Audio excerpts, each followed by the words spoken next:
Welcome back, everyone, to Chasing a Murderer, and we are on part 151 of Life Beyond the Grave, which is attached to the Lori Vallow and Chad Daybell case, the Doomsday Killers.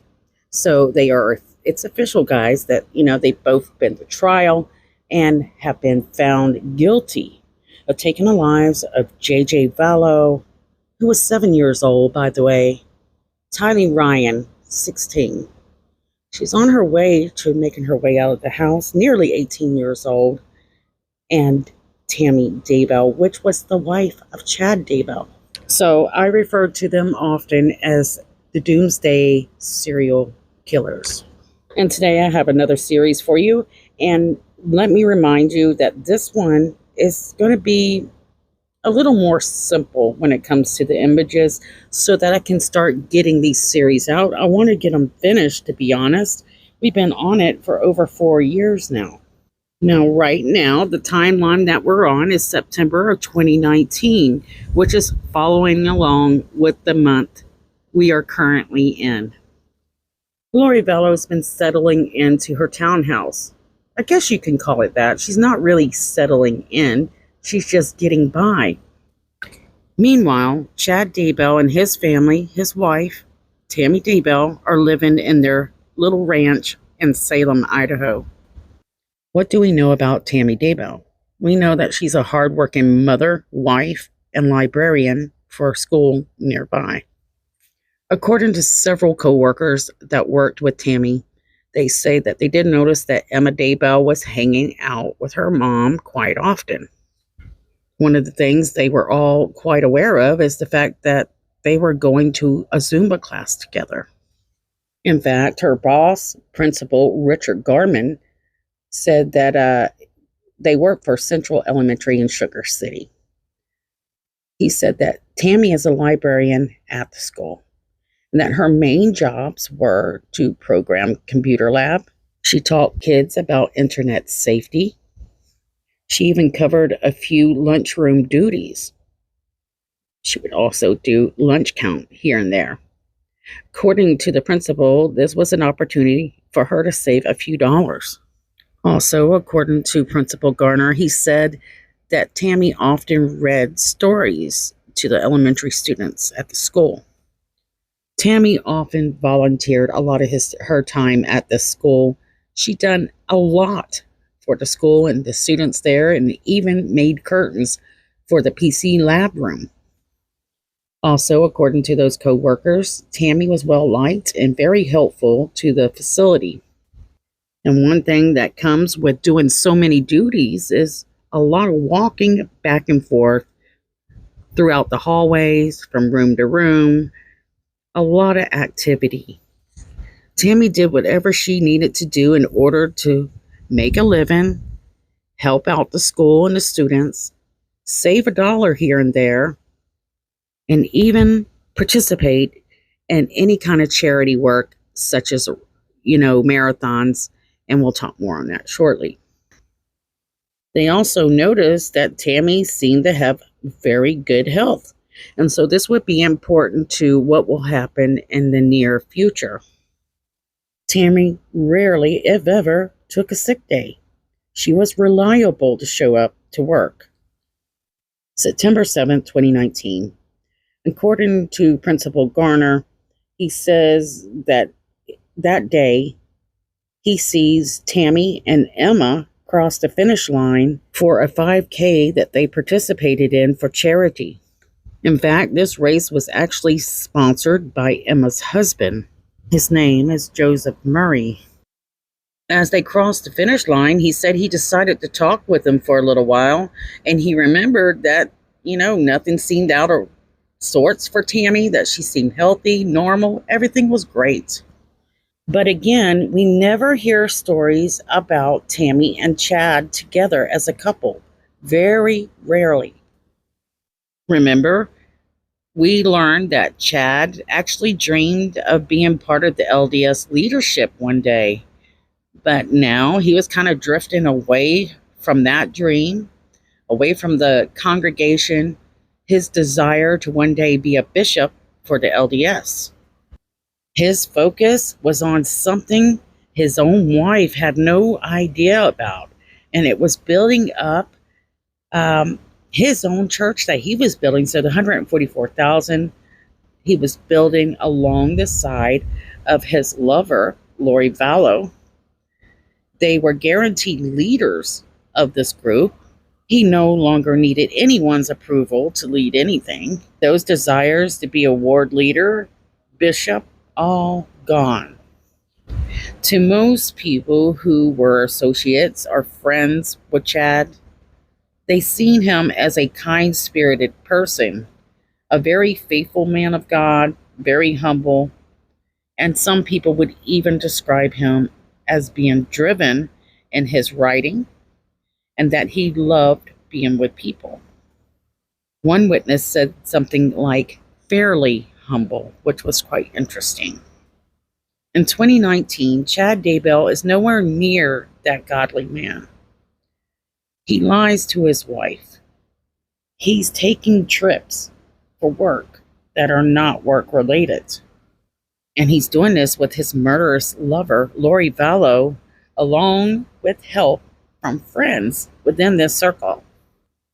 Chad is starting to really struggle when he's juggling his real life, which is with his wife and children, and this false life. Chad is trying to live this fantasy life based on the second coming of Christ that he's always written and fantasized in books. And he's trying to somehow take his real life and his fantasy life and merge them. So try to remain in contact with the people he knew his entire life, struggling to handle these two different lives, but communicate with some of the same people while also bringing in new people. At this point in his life, he's living a constant lie to everyone around him, and he's lying to the people he's supposed to love most. Not only is he living this very adventurous, fictitious life, while he's doing this, he's draining the family funds. They're running out of money. Tammy already can't work any harder than she has for this man. We've learned that Tammy is the finance manager of the family and the book company, to be honest. But at this time, Tammy will even tell coworkers she's struggling financially, and she don't know exactly what she's struggling to pay, because in reality, it's Chad's made up ambitions. His cheating on his wife, the woman that loves him more than anything. At one point, finances weren't too much of a concern because Lori was actually dipping into Charles' funds and actually paying for several people, including Melanie Gibb, to make a few of these trips that they take. But now, we already know, we talked a little bit about this, that Lori is low on funds as well. She's having to depend on Social Security payments to her children, to all their deceased fathers, while Chad is running out of excuses to meet up with his goddess, living just a few miles away from his own family. And now, more than ever, Chad is being drawn into these plans that involve plotting murders for 2 children and his own wife, Tammy. Lori was absolutely fed up by this time with her meddling children. Lori's plan is clear to her, her brother, and Chad. But even though these guys have made these very dark plans for 3 people, in the future, truthfully, investigators, no one in fact, will really get the 100% details of how the plans exactly unfolded. Last part of this series, we learned that Lori and Melanie Gibb had just done a podcast, and they were talking about the baptism of fire. The baptism of fire and the Holy Ghost, and how basically This is a gate that opens up a path that leads to the eternal life. We've all heard about baptism, which is usually done with water, which represents washing off the visible impurities. But baptism by fire is basically purging the impurities that you can't see. So we know, it's pretty close about this time. It's only a few days before Tylee disappears here. And we know, those of us that follow this case, how she was found. Many people have looked for this podcast to see if there were any clues as to what was going to happen to Tylee. Now, I want to talk about something. I want to make sure we did talk a little bit about this, but Emma Daybell, Tammy and Chad's daughter, is working at the school with her mother. We know that Emma and Tammy took Zumba classes, dance classes, and even run together in a few fundraisers.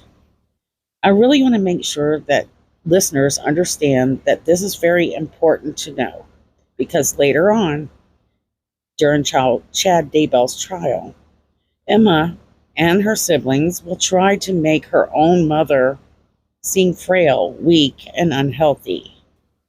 Another reason, or another thing I want to go over, is that the fact that Tammy had emails come to her workplace, her email there, and showed received later, but not by Tammy. Investigators believe that Tammy never seen that email from Charles warning Tammy about her husband cheating with his wife, Lori. The only people that would have had access to Tammy's PC at the school would be her children, Emma, and one of her sons. They were employees at the school. Investigators believe that that email was opened, but they don't know by whom. And they really don't believe that Tammy ever read the warning Charles sent to her. This draws my attention to the fact, did Chad's children know about Chad's cheating on Tammy before she passed away? And I think I forgot to mention, and this is something her kids also don't like to acknowledge, is the fact that people that worked with Tammy cared and loved her. The only people that didn't seem to like Tammy very much was Chad's sister-in-law, Lori, Chad himself. The way that the kids acted in trial, it makes you wonder if perhaps they didn't care. It also makes you wonder if the kids were involved with some of that, where Chad tried to exclude Tammy from things he was involved in and from certain people in his life, including Julie Rowe. Only a certain amount of contact and communication was allowed. Many of those people were manipulated by Chad, made to keep secrets that only he and them would know. This makes you wonder if Chad Daybell ever really and truly loved Tammy, or was she just an object, a way to get what he wanted that come easily? I'm very curious, because I really can't find anything where it showed Chad ever really had a lot of love for Tammy. And the fact that he was somehow able to keep secrets such as Tammy's death, her predictions of death, from Tammy, seemed to have no worries about that. And neither did the people that knew the secret. They didn't leak it. They didn't tell her. No one seemed to care.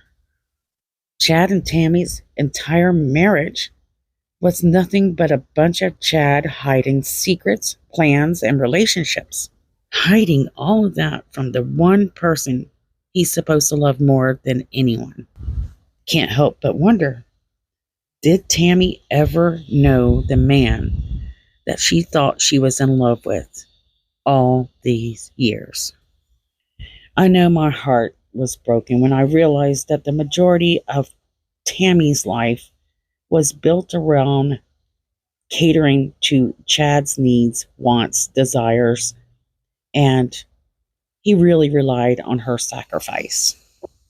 And the fact that Chad had no remorse when using her dead relatives to control Tammy. He had no regrets. No regrets for the financial issues he was causing, the heartache, the concern. He could care less how any of these actions would affect his wife or anyone else for that matter. It was all about Chad Daybell. Chad was used to doing things his way, but now that Lori was in his life, she was pushing him into a corner. Time is running out. How short tempered and impatient and determined to win at any cost Lori really is.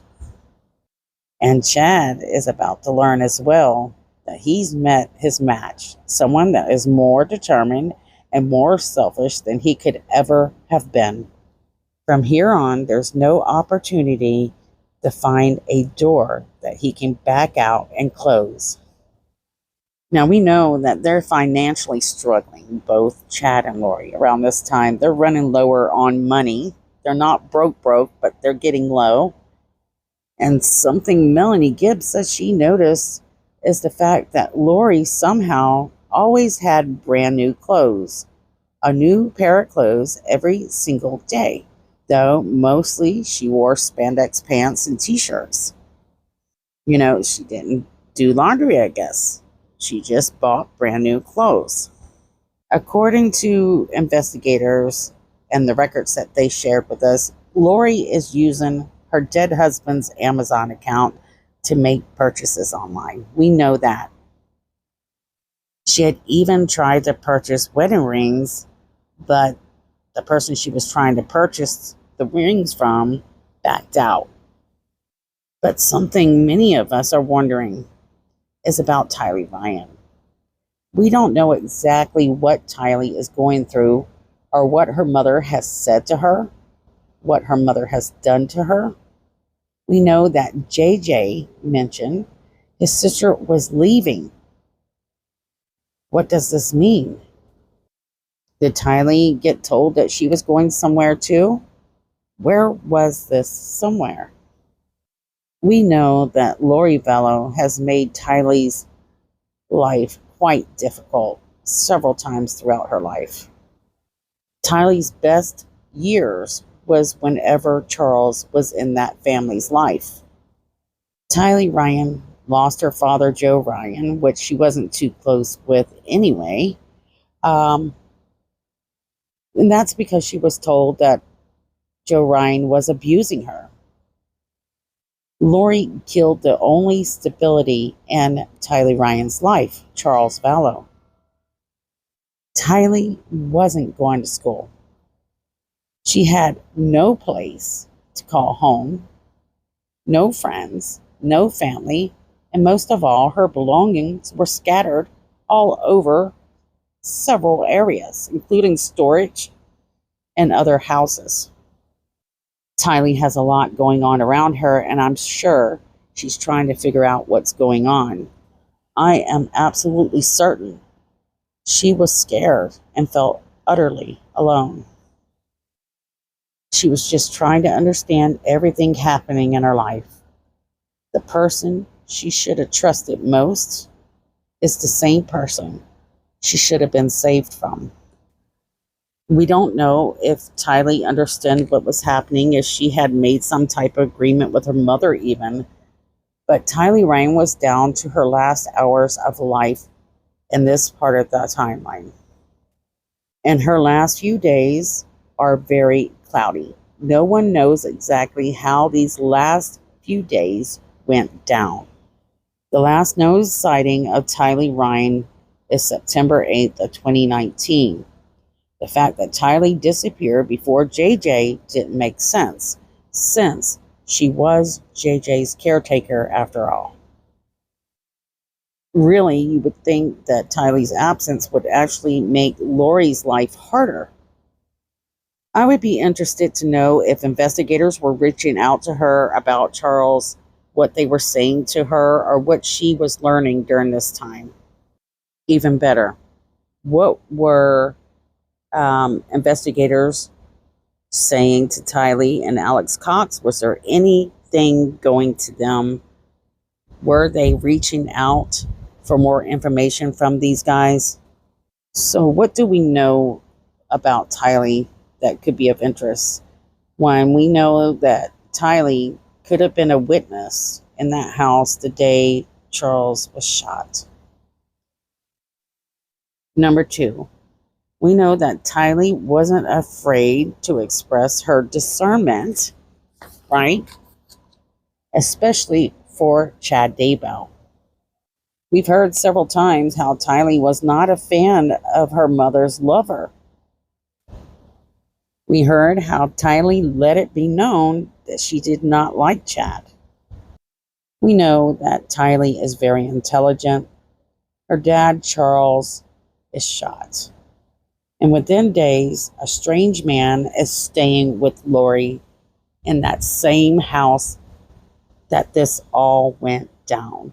She must be smart enough to put two and two together and say, look, this guy's showing up at the house right after my dad's been shot. What is going on? There's times where we notice Tylee is very supportive and very much loves her mother. But we don't know what is said behind closed doors. We do know, however, Melanie Gibbs said, and a lot of this has disappeared, guys, let me tell you. Remember, Melanie Gibbs showed a very big-time dislike for Tylee Ryan. But she expressed that Tylee had no interest in her either. So I'm going to end it here, but we're going to go into the next series. I'm going to try to get that done pretty quickly, where Melanie Gibb talks a little bit about Tylee, and it's just so pathetic to see a grown woman act in that manner. You know, I try to be unbiased with a lot of these cases, but this case, I've really had trouble being unbiased with a lot of the people involved with this because so many manipulative, hateful people are attached to these two people, Lori and Chad. Share your thoughts below. Why do you think they're making plans to make Tylee disappear? Please share my video, guys. Like it, say hello, subscribe. I would really appreciate it. Also, don't forget to share these missing faces that I share here on my channel on one of your social media pages today.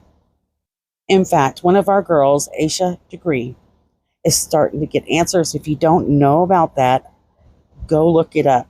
I am so excited to hear this news. Is there an arrest coming up? Well, we're hoping so. Love you guys. See you guys soon.